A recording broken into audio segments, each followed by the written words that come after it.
आप सभी लीडर्स को और सभी इलेक्शंस को हार्दिक हार्दिक शुभकामनाएं।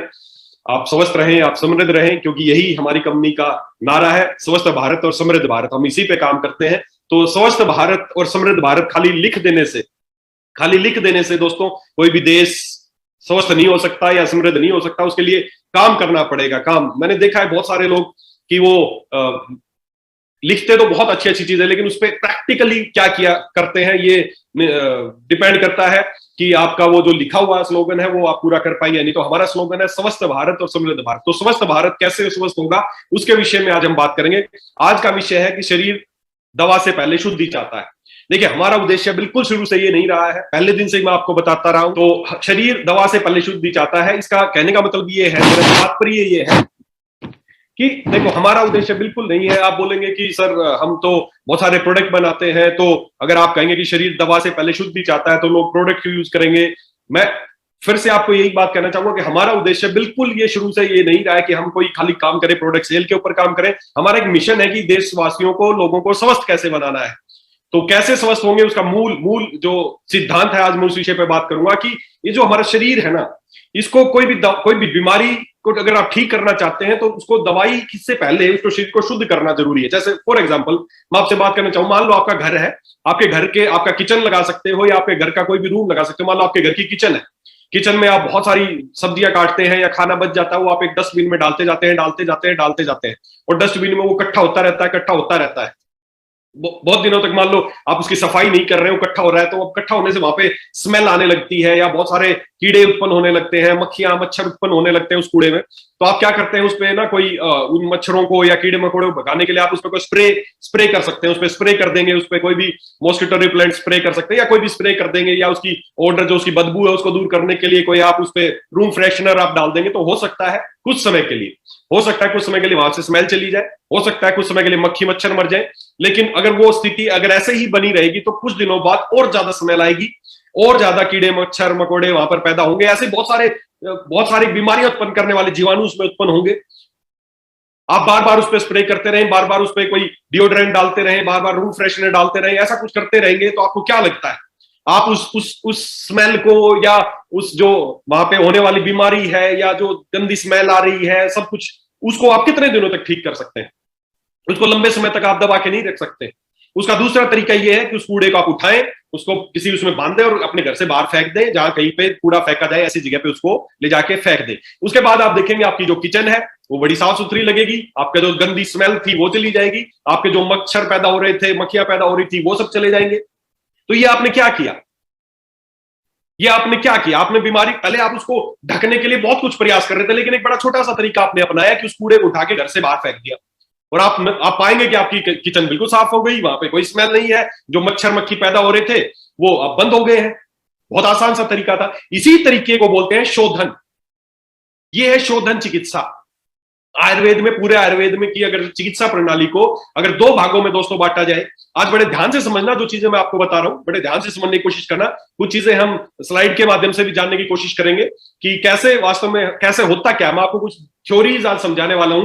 हेल्थ, स्वस्थ रहने की क्या थ्योरीज है उसके ऊपर बात करेंगे। मोटापे को दूर करने की क्या थ्योरीज है, कुछ थ्योरीज है, अगर उनके ऊपर काम किया जाएगा तो आप बहुत आसानी से बीमारियों को भी दूर कर पाएंगे, मोटापे को भी दूर कर पाएंगे, या अपने शरीर में होने वाली तमाम तरह की लगभग 90% बीमारियों का एक ही समाधान है और वो है शोधन चिकित्सा। पूरे आयुर्वेद के दृष्टिकोण से अगर आयुर्वेद की चिकित्सा प्रणाली को दो भागों में बांटा जाए तो आयुर्वेद की चिकित्सा प्रणाली दो भागों में विभक्त है। पहला है शोधन चिकित्सा और दूसरा है शमन चिकित्सा।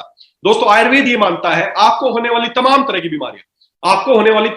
बीमारियां, चाहे आपके घुटनों में दर्द है, चाहे आपको डायबिटीज है, चाहे आपको कैंसर है, चाहे आपको एसिडिटी है, चाहे आपको सोराइसिस है, चाहे आपको एलर्जी है, चाहे आपको दमा है, चाहे आपको नजला है, चाहे आपको पाइल्स है, तमाम तरह की आपको होने वाली तमाम तरह की बीमारियों को अगर मूल कारण पे बात किया जाए तो तीन तरह के दोष है, वात पित्त कफ।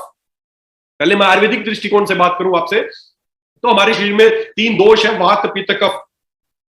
और ये वात पित्त कफ जब बैलेंस्ड रहते हैं हमारे शरीर में तो आपको किसी तरह की कोई बीमारी नहीं होती, आप स्वस्थ रहते हैं। जब ये तीनों दोष बैलेंस्ड रहते हैं तो आपको कोई बीमारी नहीं होती, आप स्वस्थ रहते हैं। लेकिन जब ये अनबैलेंस हो जाते हैं, वात बढ़ गई, तो वात से संबंधित बीमारियां जैसे कहीं पे भी दर्द होना, घुटनों में दर्द होना, कमर में दर्द होना, जो भी वातज व्याधियां है, अगर वात बढ़ गई तो वात से संबंधित बीमारियां, अगर पित्त बढ़ गया तो पित्त से संबंधित बीमारियां, और कफ बढ़ गया तो कफ से संबंधित बीमारियां। जब ये दोष आपस में प्रकोपित हो जाते हैं, कोई दोष बढ़ गया कोई कम हो गया, तो इस तरीके से सारी बीमारियों की उत्पत्ति होती है। तो दोष जब अत्यधिक बढ़ जाते हैं, प्रकोपित हो जाते हैं, तो बीमारियां होती। ये बीमारियों का मूल कारण है, मूल कारण है।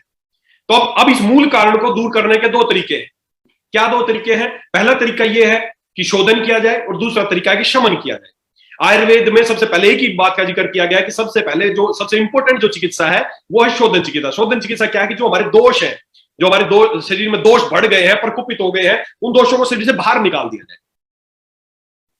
और उसके बाद अगर कुछ दोष रह गए हैं या कुछ बीमारी के कुछ अंश रह गए हैं, तो उसको फिर दवाइयां देकर उसका शमन किया जाए। तो ये दो तरीके हैं किसी भी तरह की बीमारी को ठीक करने के, शोधन चिकित्सा और शमन चिकित्सा। शोधन मतलब जैसे हमने अपनी किचन से कूड़े को उठा के बाहर फेंका, और उसके बाद अगर थोड़ी बहुत गंदगी रह गई तो उसको हमने वहां से साफ कर दिया, उसमें आपकी स्मेल रह गई तो रूम फ्रेशनर डाल दिया, उसके बाद आपकी किचन बिल्कुल ओके होगी। ऐसा ही शरीर के साथ होता है, ऐसा ही शरीर के साथ होता है। अगर जो बढ़े हुए दोष हैं, जो प्रकोपित दोष हैं, उनको सबसे पहले शरीर से बाहर निकाल दिया जाए, और फिर उसके बाद अगर कुछ दोष रह जाए तो उनका दवाइयों औषधियों के द्वारा उनका शमन कर दिया जाए। इस तरीके से आप किसी भी तरह की बीमारियों को ठीक कर सकते हैं। आयुर्वेद में शोधन के लिए बहुत सारे उपाय बताए गए हैं, और उन्हीं शोधन की जो तरीके हैं उनमें से एक तरीका है पंचकर्म चिकित्सा। पंचकर्म चिकित्सा, जैसे आपका अपना हॉस्पिटल है वाइटलैक्स हॉस्पिटल, उसमें हम क्या करते हैं, हमारे पास पेशेंट आते हैं, दूर दूर से पेशेंट आते हैं, उड़ीसा से आते हैं, झारखंड से आते हैं, वेस्ट बंगाल से आते हैं, महाराष्ट्र से आते हैं, कर्नाटक से आते हैं, हर तरीके के पेशेंट आते हैं, और यहाँ के वो स्वास्थ्य लाभ लेते हैं। बहुत जल्दी उनकी बीमारी ठीक हो जाती है। हम यहाँ दवाइयां कम इस्तेमाल करते हैं, फिर भी पेशेंट जल्दी ठीक हो जाता है। वो घर पे बहुत सारी दवाइयां खा रहा होता है, फिर भी जल्दी ठीक नहीं होता। यहाँ पे बस हम एक ही काम करते हैं, उसके शरीर का शोधन करते हैं, उसका शरीर का डिटॉक्सिफिकेशन करते हैं। यहाँ अलग अलग प्रक्रिया है जिसके द्वारा शरीर का शोधन किया जाता है, और जैसे शरीर शुद्ध होता है ना दोस्तों, अपने आप बीमारी ठीक होने लगती है। शरीर में इतनी शक्ति है कि अपनी हर तरह की बीमारी से लड़ सकता है। लेकिन आज हमारा शरीर इतना गंदा हो गया है, इतना गंदा हमारा शरीर हो गया है कि हम इसकी सफाई में ध्यान ही नहीं देते। दोस्तों, अगर मैं बात करना चाहूं प्रकृति की, प्रकृति माने ये हमारा शरीर हमें दिया है, ये एक भगवान का गिफ्ट है जो हमें दिया है। एक भगवान ने गिफ्ट दिया है, कुछ समय के लिए गिफ्ट दिया हमें, कुछ दिनों बाद ये शरीर हमारे पास से चला जाएगा। कुछ दिनों के लिए हमारी जो आत्मा है उसको रहने के लिए शरीर मिला है। जैसे होता है ना, कोई मकान आपको मिल जाए रहने के लिए, आप इसमें रहो, अब निर्भर आप पे करता है उसको कैसे यूज करते हो। आप उसको सड़ा के रखते हो, कूड़ा कचरा फैला के रखते हो, गंदगी रखते हो, या उसको साफ रखते हो। मां प्रकृति ने, भगवान ने ये शरीर हमें दिया है, कुछ समय के लिए गिफ्ट किया है। कुछ समय बाद ये शरीर चला जाएगा, आपसे हमसे चला जाएगा। तब तक के लिए जो गिफ्ट भगवान ने दिया है तो इसको साफ रखनी हमारी जिम्मेदारी है दोस्तों। मत गंदा रखो इस शरीर को।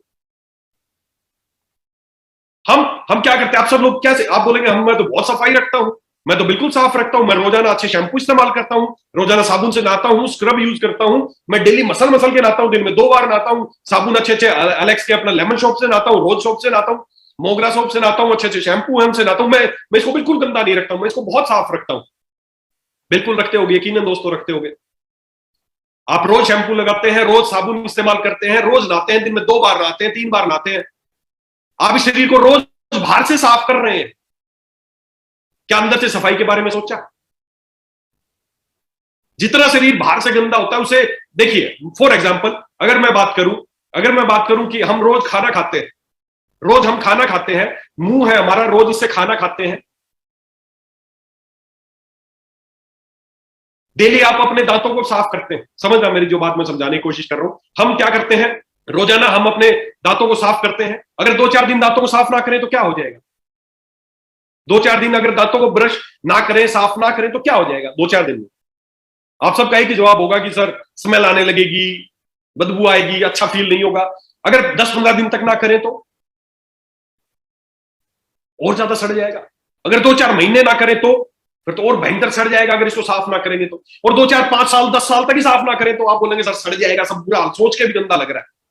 आप यहां से खाना खाते हैं और फिर इसको रोज साफ भी करते हैं। अगर इसको साफ नहीं करेंगे तो सड़ने लगेगा। क्यों सड़ने लगेगा? क्या आप कूड़ा खाते हैं, गंदी चीजें खाते हैं? नहीं, आप अच्छी अच्छी चीजें खाते हैं, अच्छा खाना खाते हैं। फिर भी भाई ये तो या हो कि हम गंदी चीज खा रहे हैं इसलिए सड़ जाएगा, नहीं, हम गंदी चीजें नहीं खा रहे हैं, आप बहुत अच्छी अच्छी चीजें खा रहे हैं।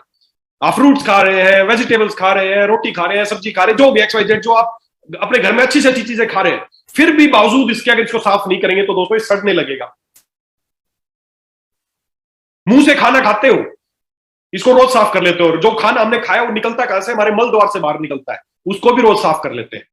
लेकिन इस मुंह से लेकर और मल द्वार तक का जो बीच का जो एरिया है, क्या इसके बारे में सोचा कभी? क्या सोचा कि आपको आपको क्या लगता है मुंह से लेकर और मल द्वार तक का जो एरिया है वो लगभग कितना एरिया होगा? चलिए मैं आपको आपको स्लाइड के माध्यम से दिखाता हूं कि कैसे एरिया होता है, या किस तरह का डिजाइन हमारे अंदर है और उसको क्यों उसको साफ रखना जरूरी है। तो मैं एक स्क्रीन के माध्यम से आपको दिखाना चाहूंगा। देखिए, सबसे पहले मैं आपको एक ही चीज, ये मेरे को बड़ी अच्छी लगती है, ये बात महात्मा बुद्ध की एक लिखी हुई लाइन है, बड़ी मुझे मुझे बहुत अच्छी लगती है ये लाइन। क्या लाइन है? Every human being is the author of his own health और डिजीज। समझने की कोशिश करना दोस्तों, हर इंसान, हर आदमी अपनी खुद की हेल्थ या डिजीज का खुद ही ऑथर है। आप खुद लिखने वाले हैं, आप खुद ही लिखने वाले हैं कि आप कितने स्वस्थ रहेंगे या आपकी कौन सी बीमारी होगी। बहुत अच्छी लाइन है ये, उन्होंने बिल्कुल स्टीक लाइन लिखी है कि हम अपनी बीमारी के या अपनी हेल्थ के खुद जिम्मेदार हैं। आप कितने हेल्दी रहेंगे आप खुद जिम्मेदार है, आपको कौन कौन सी बीमारियां होंगी आप खुद जिम्मेदार है, खुद जिम्मेदार है अपनी हेल्थ के। तो अगर किसी को अगर गैस है, एसिडिटी है, अगर किसी को घुटनों में दर्द है, किसी को कमर में दर्द है, तो कोई जिम्मेदार नहीं है। किसी को डायबिटीज, आप खुद जिम्मेदार है। किसी को कैंसर हुआ तो आप खुद जिम्मेदार है। क्यों? क्योंकि आपने अपने इस शरीर को, जो भगवान ने आपको दिया है, आपने इसको शुद्ध नहीं रखा, आपने इसकी सफाई नहीं की। इसलिए अगर आप अपने घर को साफ नहीं कर रखेंगे, उसमें बहुत तरह की बीमारियां, कीट पतंगे पैदा होंगे। उसी तरह शरीर को जब साफ नहीं करते तो बहुत तरह की बीमारियां उत्पन्न होती है।